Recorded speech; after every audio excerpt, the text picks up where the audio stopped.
का एक माता का बेटा खोया है। आप जो है छोटू के परिवार की तरफ से केस तो ले सकते थे ना, आप आरती की तरफ से केस लेकर जो है आरती को भी सम्मान दिला सकते थे, लेकिन आपको आरती तो सुप्रीम कोर्ट तक खींच के ले जाएगी कह रही थी। देखिए आरती अभी उसका बस चले तो इंटरनेशनल कोर्ट में भी जाएगी और उसका बस चले तो चांद पर भी वो कोर्ट बना के वहाँ पर भी वो शरीर की भूखी थी इसलिए आपने आरती का केस नहीं लिया। छोटू के पिताजी का केस ले सकते थे। मैं सदमा में गई हदस में कि मैं कुकर्म करते हुए पकड़ी गई तो उसमें चली गई। एक और सवाल है, मेरा ये सवाल है कि आप इतने बड़े जो हाई कोर्ट के अधिवक्ता हैं, एक बाप का एक माता का बेटा खोया है, आप जो है छोटू के परिवार की तरफ से केस तो ले सकते थे ना। देखिए ये भी बहुत अच्छा प्रश्न है। आपने आरती के परिवार की तरफ से ही केस क्यों लिया? आप आरती की तरफ से केस लेकर जो है आरती को भी सम्मान दिला सकते थे, उसको भी न्याय दिला सकते थे, क्योंकि उसका प्रेमिका गया है, प्रेमी गया, उसके प्रेमी की हत्या हुई है। बहुत अच्छा बात आपका है। जिसको आप प्रेमी कहते हैं तो मेरे हिसाब से वो प्रेमी था ही नहीं, शरीर का वो भूखा हुआ इंसान था।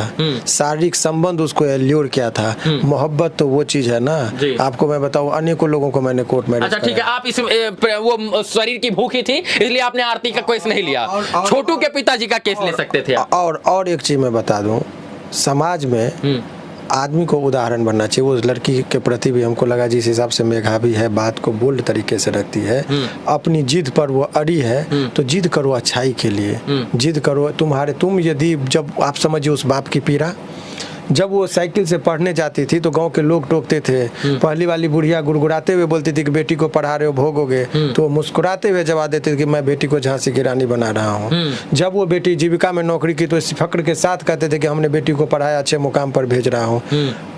लेकिन आज क्या हो रहा है, अनेकों लड़कियों को घर से बाहर निकलने पर वो घर में कैद कर दी आरती।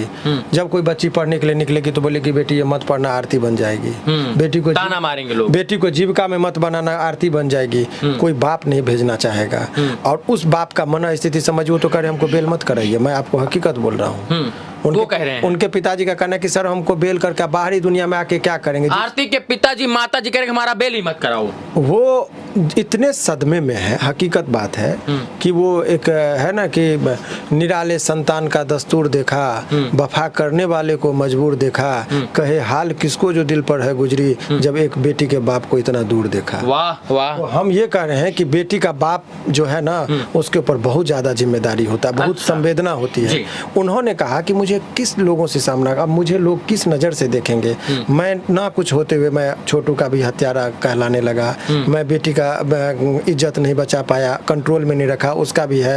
मैं उस गांव का भी के नज़र में गिर गया कि हम अपनी बेटी को, हमारे घर में रात के अंधेरे में लोग घुसा करते थे, अनेकों तरह की बातें चल रही समाज में। मैं सत्संग का आदमी, मैं पूजा पाठ कर रहा, तो ईश्वर से मैं सवाल पूछता हूँ कि मुझे अब यहीं पर यदि ईश्वर को मंजूर है तो बाहरी दुनिया से अब मुझे अब कुछ नहीं लेना देना, अंदर ही ठीक है। अच्छा, आप अभी ये जो केस है ये सिविल कोर्ट में देख रहे हैं या हाई कोर्ट में? बहुत अच्छा बात है। देखिए ये कुछ प्रक्रियाएं होती है। अभी केस हुआ है, केस में पुलिस अनुसंधान के बाद एक रिपोर्ट देती है जिसको चार्जशीट कहते हैं। चार्जशीट में क्या क्या मैटर उन्होंने किया, उसके बाद जब चार्जशीट जब मिल जाएगा उसके बाद हम लोगों को जो है सो उस पर क्या क्या तथ्य है, और इस बीच में बेल का प्रक्रिया होता है। तो बेल में भी आप समझिए कि बेल का जो प्रक्रिया है, पहले मजिस्ट्रेट को कोर्ट में फाइल होता है, मजिस्ट्रेट नहीं देते हैं तो सेशन जज साहब में जाते हैं, सेशन जज साहब नहीं देते हैं तो हाई कोर्ट में आते हैं जहां जस्टिस बैठते हैं। और तीनों जगह का प्रक्रिया सीआरपीसी के तहत समझिए। सामान्यतः सीआरपीसी में जो बातें कहेंगे कि 302 लग गया तो वो एक लाइन में जनरल मैं कह रहा हूँ, जनरली लिखा जाता है कि 302 में इस केस में सामान्यतः आपको बेल नहीं देना है, उनको रिस्ट्रिक्टेड पावर होता है। उसके बाद सेशन कोर्ट को बोला गया है कि मैंने वो जनरली चार्जशीट देखते हैं, चार्जशीट मान लीजिए हो सकता है FIR 302 में और चार्जशीट में पता चले कि आत्महत्या किया हो तो दूसरे धारा में मामला आ जाएगा, 302 के जगह पे 306 में चला जाएगा, तो क्या होगा।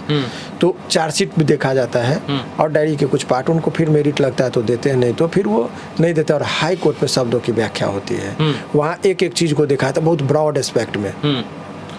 तो इस प्रकरण में चूंकि सामान्यतः जनरली 302 में हाई कोर्ट तक में बेल में आना पड़ता है, तो इसमें भी हो सकता है, ऐसे discretionary power of the court है, लेकिन कुछ भी हो सकता है जब तक आ नहीं जाए। तो हाइपोथेटिकल क्या है, तो अभी इसमें अभी बेल के लिए होगा। लेकिन आपको आरती तो सुप्रीम कोर्ट तक खींच के ले जाएगी, कह रही थी। देखिए आरती अभी उसका बस चले तो इंटरनेशनल कोर्ट में भी जाएगी, और उसका बस चले तो चांद पर भी वो कोर्ट बना के वहां पर भी लपेट, मंगल और बुध शुक्र शनि तो सब पे। क्योंकि अभी वो अपने होशो हवास में नहीं है। उसको मैनिपुलेट किया गया, उसके जमीन से पांव से जमीन तब खिसकेगी जिस घर में वो पनाह ले रही है ना। दोनों को मैं बता रहा हूं। अच्छा सर, मेरे अंदर एक अचानक सा सवाल आ गया है, और उस सवाल शायद से सबके मन में होगा। आरती को भी मारा गया था, क्योंकि आरती आईसीयू में गई हुई थी, आईसीयू में भर्ती थी, और वहां पर उसका अस्पताल में बयान दर्ज हुआ। आरती को भी हो सकता है कि आरती के माँ बाप ने मारा हो कि बिटिया मर जाए, लेकिन आरती हो सकता है कि बच गई हो। अब क्या कहिएगा, हो सकता है दोनों को खत्म करने का जो है साजिश रचा गया हो। तो देखिए ये भी, लेकिन आरती बच गई, तो आरती ने कहीं बयान दिया कि मुझे मारने की कोशिश की गई? क्या आईसीयू में कैसे चली गई? इंजरी रिपोर्ट, आईसीयू में सदमा में गई, हादस में कि मैं कुकर्म करते हुए पकड़ी गई तो उसमें चली गई। मारने से थोड़े होता है। अरे भाई, जब अपने कुकर्म और कुकृत्य को इसको अभ्रंश भाषा में नहीं दिया जाए। यदि आप अच्छा काम कर रहे हैं तो आपका क्या कहने बहुत अच्छा है, सद्बुद्धि, और एक होता है कुबुद्धि, तो उसमें जो है सो बहुत सारी चीजें होती है। तो आप इस पूरे मैंने जो बोले ना कि जब आदमी को अपने गलती का एहसास होता है तो भी आदमी सदमे में चले जाते, ये भी हुई होगी। एक सवाल और है मेरा, सवाल ये है सर कि जो है आप वकील हैं, अब वकील की दृष्टि से नहीं, अब एक आप आम आदमी की दृष्टि से देखेंगे तो अभी तक कौन दोषी है, अभी तक आपकी दृष्टि में? बहुत इसमें आपको मैं बड़े विनम्रता पूर्वक कह रहा हूँ कि किसी भी चीज़ में देखिए, किसी का जिंदगी का सवाल है और हमारे ओपिनियन से किसी की आहत हो सकती है। ये प्रश्न का आंसर देना जो जज का, न्यायपालिका का काम है, उसमें हस्तक्षेप नहीं करना चाहिए और अपना पर्सनल जजमेंट नहीं सुनाना चाहिए बिना दोनों तथ्यों को देखे हुए।